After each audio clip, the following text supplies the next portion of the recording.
আসসালামু আলাইকুম। বঙ্গ জননী টেলিভিশনের পক্ষ থেকে সবাইকে স্বাগতম। আপনাদের সাথে আছি আমি মোসাম্মত ও মিম আক্তার। দিনাজপুরের বিরামপুরে এক নারীর মরদেহে উদ্ধার।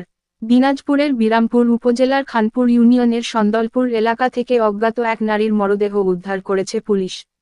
গত শনিবার 21শে সেপ্টেম্বর বেলা 11টার দিকে উপজেলার সন্দলপুর গ্রামের ধানক্ষেত থেকে বিরামপুর থানা পুলিশ মরদেহ উদ্ধার করে। বিষয়টি নিশ্চিত করেছেন বিরামপুর থানার দায়িত্বপ্রাপ্ত ওসি তদন্ত কর্মকর্তা মমিনুল ইসলাম। জানা যায়, 30 অথবা 35 বছর বয়সী এক নারীর মরদেহ ধানক্ষেতে পড়ে থাকতে দেখে স্থানীয়রা পুলিশকে খবর দেয়। পরে পুলিশ ঘটনাস্থলে গিয়ে লাশ উদ্ধার করে ময়না তদন্তের জন্য দিনাজপুর মেডিকেল কলেজ হাসপাতালের মর্গে পাঠান।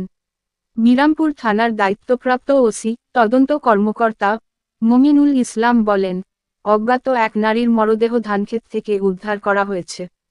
তাৎক্ষণিকভাবে নারীর পরিচয় পাওয়া যায়নি।